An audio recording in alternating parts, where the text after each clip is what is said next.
Na Kubičinem avtopotretu v belem vidimo slikarko kmalu potem, ko se je preselila v Berlin, kjer je ostala približno 7 let. Na sliki je slikarka stara okoli 46. Lase ima, tako kot na fotografijah, spete v rahlo figo, nosi belo bluzo z visokim ovratnikom. Ozadje ni naslikano, nadomešča ga kar bež platno, zato se lahko bolj posvetimo izrazu in pogledu Kubičinih modrih oči.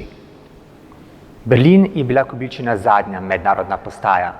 Predtem je živela že na Dunaju, Münchnu, Parizu in v Sarajevu.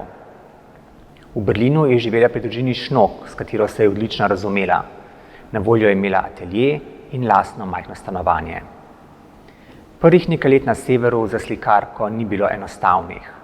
Večkrat je bila osamljena, imela je težave z zdravjem, z nespečnostjo, z nervozo, operacijo ušesa in tudi s pomanjkanjem večjih naročil. Kljub temu je obdržala smisel za humor in vztrajala dalje. Prelom se je zgodil leta 1913, ko je na obisk prišla njena nečakinja Mira Pintar. In Kubica je do poletja 1914 ustvarila več ambicioznih del, ki so jih navdihnile razstave berlinske secesije in umetnostnega salona Paula Cassirerja. Njeno novo poglavje je prekinila Prva svetovna vojna in Kubica se je vrnila v Ljubljano. V Berlin je odšla le še enkrat, leta 1921, da je prevzela svoje stvari in se poslovila od prijateljev.